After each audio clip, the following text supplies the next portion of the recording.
Sino ba unang kakate? Hindi, ako to. Ayaw niya eh. Titingnan niya raw muna ako. Sige ako muna, baka magsisigaw ka eh. Ano Ayan, yan? sir, no? Tingnan ko muna. Bakit natatakot kayo? Yan, magikot na naman. Sabi ko nga, sumabay na siya eh. Exaggerated lumbar lordosis way back. It's noted. Okay. Oh, sakit. The line of weight bearing falls in anterior of the sacral promontory, predisposing to lumbosacral stability. Vertebral bodies, this face, and neural arc. Ngayon, alam niyo ibig sabihin nun? Lordosis, sir? Hindi na nga ako bumalik sa doktor, sir eh. Mamaya matakot ako sa sasabihin eh. Hindi. Ano lang yan eh. Ito naman, may mga tao talagang ganito. May maraming tao na kagaya nyo. Pero, siyempre, ano yun? Ang tumutunog pa. Dito nga, patay yata hindi pa. Pakita mo pa. Ngayon, exaggerated curve ka. Lumbar lordosis. Okay, sway back. Sway back. Sa paano? Ayan o. What is lumbar lordosis? Lordosis, exaggerated. Okay, lumbar curvature. Yan ang lordosis. Yan, lordosis ang tawag dyan. So, ngayon, siyempre, pagka once na nagkaroon ng over curve or straightening, pwedeng tawaging lordosis din, straightening. Kay ma'am naman, sway back. Talagang, yan ang ano. Kasi, pagkaraniwan sa atin, na katawan is ganito. Ganito talaga ang katawan natin, yan ang normal. Talagang may sway. Ang ibig sabihin ng lordosis, exaggerated, sobrang letter C ka. Yung balakang mo. Baka, ano yun, kasi nagbaha ako sa amin, sir, nung ano nun eh, kasagsagan nung Ngayon, pag meron kang ganito, pag meron kayong ganito, lumbar lordosis, siyempre, pag nagbuhat kayo ng mabigat, nakaganito, di ba dapat, ito kasi yung mga daliri ko, hindi to stretchable eh. Dapat kasi nakaganon, yung balakang natin. Sumobra kang pa ganon. Ngayon, pag nakaganon yan, maiipit ngayon itong mga to. Kaya sasakit yung balakang mo. Yung mga ganyan, no? Yung mga blue, yung mga annulus disc. Yan. Iipitin niya ngayon yan. Siyempre, magre-react ngayon yung mga nasa panloob nito. Yun yung mga bakante na yan, bakante. Meron yan nasa loob. Ganito, ganyan, no? Maiipit ngayon yan. Siyempre, magkakaroon tayo ng impingement. Kaya yung balakang mo, konting ano lang, minsan sa pag-upo, ngalay ka kagad, or pinaka-worst, mamanhid-manhid pa yung ano mo. Yun nga, konektado. Yan ang pinaka-worst. Sabi Ibig ko nga, sabihin, konek-konek eh, kasi nagka-frozen shoulder din ako dito. May nauna yung, ewan ko lang, hindi pa kayo nagpa-test. Nung nagkaroon dati, Ah. meron pang konting-konti lang daw ako, pero ingat naman ako sa pag- Pero yung lumbar lordosis lang to. Yun ang Kaya tawag naman ng to. ano. Pero syempre, mami, umiidad tayo. Pag mayroon na kayong ganyan, kahit pa paano maglagay kayo ng ano, yung parang leader, yung sa support sa back. Ang tawag doon. Yung sa buntis. Oh, yun, yun. Oh, yung Leader, ano, yung maglagay na kayo. Okay. Kasi umiidad din tayo, mami. Oo. Hindi tayo pwedeng magtiwala sa, kumbaga, porkit nawala ko yung sakit, tiwala na rin kayo. Pabalik-balik lang. Magpapabalik-balik lang talaga. Kasi nga nakukompress yung ano yung ganitong disc natin. Napagod na siya. Oo, kaya kailangan, kahit hindi siya masakit, kung magtatrabaho kayo, minsan naglalaba tayo, magbuhat tayo ng yung nalabana, mabigat yun, isasampay natin. Ay ngawit talaga sa balakang. Kagabi nga, pitik-pik na naman siya. May kirot-kirot. Direct-kurot na naman. Ilang taon na ba kayo ngayon? 54. Oh, bata nyo ba? Paghandaan nyo, pagdating pa ng ano nyo, senior citizen age, talagang makakaramdam kayo ng Iiyakan na tayo. sign of aging, di ba? Natakot nga ako kasi nung ko lang naramdaman yun eh. Yung frozen shoulder nga, natiis ko. Talagang sariling sikap. Yun talaga, natakot ako. Mamamanid ka kasi yung balakang mo, kaya Ano ko, matatakot baka ka. ako may kidney, ano na ako, okay naman. Kala niya may sakit sa bato. Yun nga, kaya nga, tignan nyo, pakinggan nyo lahat ng in-explain ko. Yung worst na mararamdaman nyo yan, yung mamamanid. Kirot-kirot na may mamanid. Pag, yun na yung pinaka ano, Nakamalalang nangyayari. Oo. Pero yung iba, siyempre, pag upo pa lang, alam mo na may kakaiba sa... Tanggalin mo ito, mami. Tingnan mo na kayo. Pero kaya natin yan. Pero sabi ko nga sa inyo, mag-ano lang din kayo, kahit hindi masakit. Weird, weird. Siyempre, lordosis nga eh. Sway back. Eh, ano bang sagot? Kailangan natin para kahit pa paano, ibalik nyo ng ano. Kasi hindi siya pwede talagang yung curve na curve. Kailangan talaga sexy body lang. Ano yun, yan. para hindi makuba, gano'n. Katagalan kasi niyan, gaganon siya palagi. Yun nga, pag after Para ko siyang palang maglaba, binabalakang. ayun, ngalay ng ngalay. Yan, ganyan. Ganyan palagi mo. Sabi ko nga, Tingnan parang mo tumutugma yung ano. Para kang Ayun na, ano ba posisyon ng putis? Di ba palagi na ganyan? Lalo nung talaga nagpunta kami sa ospital noon, ano ba yan, ang kirot, di ko alam kung mararamdaman ko para ka ako nangangarap ko. Tumutugma yung mga sinasabi ko. Relax lang. Tandaan nyo, hindi lang kayong pumunta rito niyan. Marami na kayo, kaya alam ko nang ipaliwanag sa inyo yan. Naniwala lang kayo, tanggal yan. Ganyan, pero yun nga, sundin nyo lang yung mga payo ko. Kasi, darating yung panahon, magsisenyor pa kayo. Mas pahina ng pahina ang katawan natin. Tagilid. Daliwa sir ka na. Ay, tama lang, hindi lang patagilid. Yan. Kasi bigla, matiis ulo mo eh. Yan. Pagalitan nyo nga yan. Kasi ano ulo. Tigas pa ulo nito, tayo. Hindi sir, huwag ka maniwala dyan, yun ang matigas sa Nervyosa yan. Yun lang. Takutin, matatakot. Hindi naman to masakit. Hindi naman to masakit. Itong adjustment na to. Ayan ha. Yung ganitong posisyon. Kung ano yung mararamdaman nyo, yun the same lang din sa kabila. O, tingnan nyo kung masasaktan kayo. Relax na kayo. O, naramdaman nyo. Nasaktan ba kayo? Hindi, Oo. sarap sa pakiramdam kaya. Oo, sabi nyo. Na, may lumagutok. Wala kayong mararamdaman sakit. Tagilid. Kumbaga, wala kayong dapat ikatakot. Kailangan lang mapalagay yung loob nyo sa nag-a-adjust sa inyo. Tsaka yung mga balikat ko sir, sasakit. Mamaya, pag nakadapa na kayo, karatihin ko yung buong likod nyo. Eh, wala kayong dapat ikatakot. Tatanda rin. Kung ano yung nararamdaman nyo kanina, yun lang din yun. Okay, the same lang din yun. Kaya wala kayong dapat ikatakot. Nervyoso to si Mami, kaya kailangan alalayan natin. Lambot na pala yung katawan. Lambot na pala. Lambot na pala, ha? Oo, isa pa. Last na to. Napapanood ko yung mga tungkol sa shoulder, umiiyak. Relax lang. Magaling siya magpapayo, pero Taba. sa sarili niya takot siya.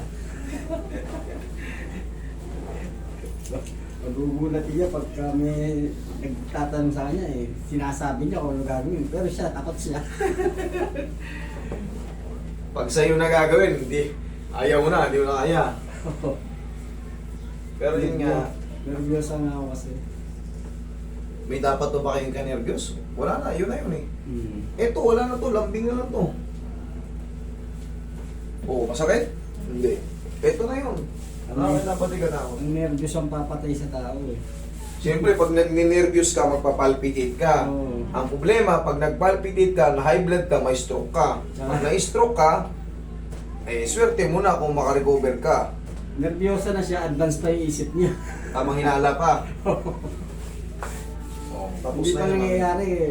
Iniisip niya mangyayari na. Oy. Diyan ka na, diyan ka na, diyan ka na. Oh, wala nang sasakit ba? Yan yun. Diyan ka lang ha, pero pang gagawin si Roy. Mamassage ka lang ni Roy. Siyempre, pagka nininervyos tayo, alam naman natin ang pakiramdam ng nininervyos. Kinakabahan tayo, yun ang nervyos.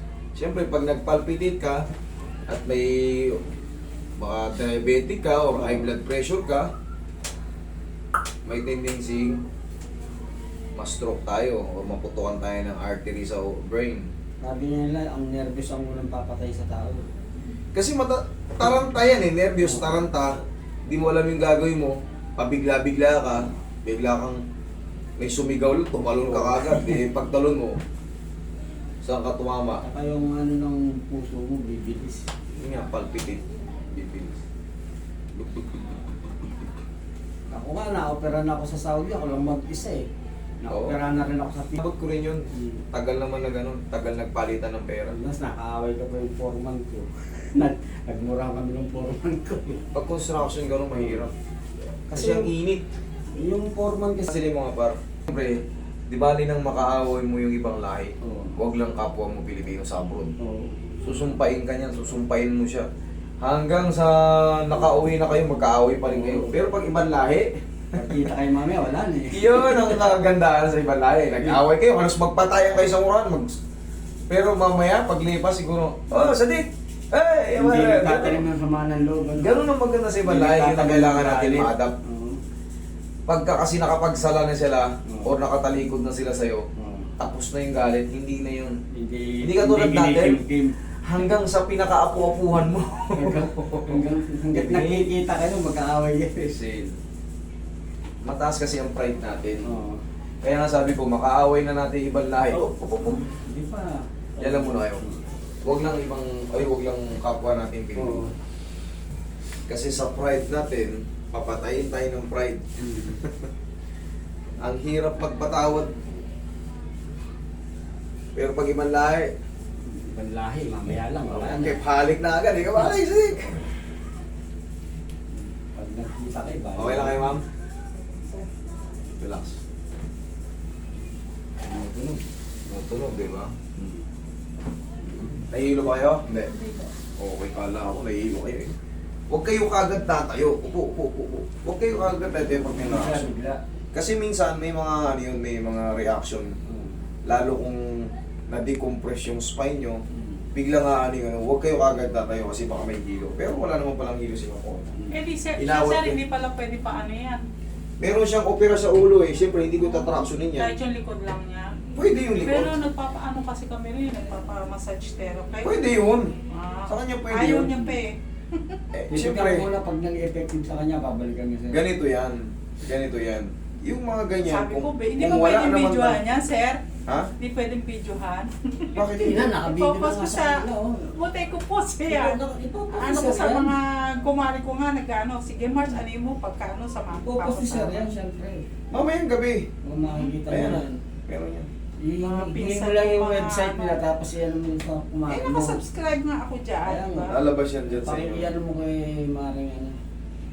Hindi sila senin nga, di ba? Taga saan ba kayo? Taga Marilao pa kami, sir. Sa SM Marilao pa kami. Malapit sa SM Marilao. Dahil kami sa UM. Last tingin two, ano nyo? pa kami? Sa tingin nyo, sino mas malayo? Kayo o yung mga taga Malayuli? Mas Ticket, malayo. maraming ano rito. Dumadaan. Malapit-lapit pa yun sa inyo kasi Ah, pwedeng okay. shortcutan dyan sa inyo sa ano, Kaya Muson nga, eh. sa Muson nga kami. Sa Muson, kay dadaan. Malapit-lapit lang. Pero yung iba kung saan galing yan Kaya dyan. nga. Alam niyo naman yan. Tinuntun pa namin kayo na itong ano niya eh. Kaya, Nagpababa kami ang ano nga kami ng wish sa anak Ano sabi ko sa inyo, maglagay muna kayo ng gilder ha? Kasi Gilder. bata pa kayo. Pero pag matutulog, sir, Tanggalin nyo.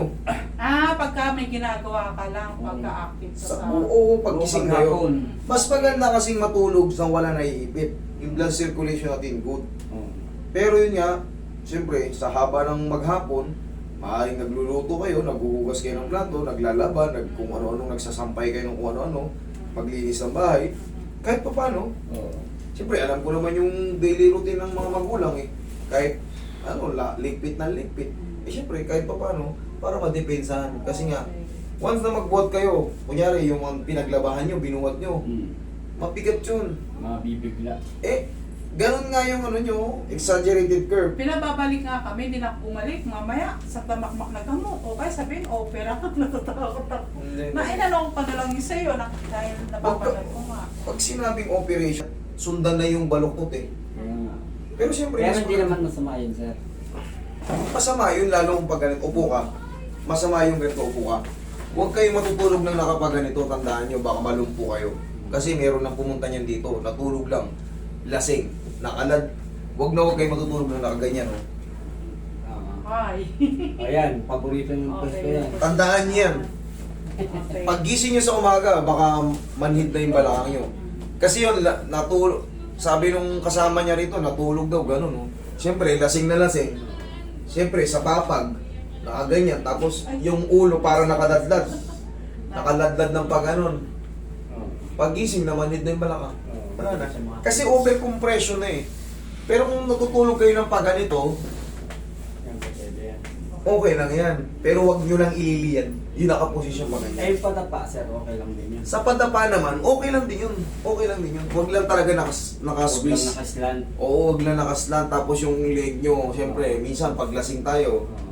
kailangan, kung nakikita nyo yung kamag-anak nyo, lasing na nakadladlad, ibalik nyo. Nakalaglag yung ulo. Maaring mahilo kayo, maaring magkaroon ng pamamanhid sa buong balakang nyo, matulong po kayo. Okay, ma'am? Oo. Tingnan ko, oo. Okay naman? Yung balikat lang medyo makinig-kurot pa. Yung balikat, sige po kayo. Pero ang laki ng ginhawa ng pakiramdam. Laki ng gininawa.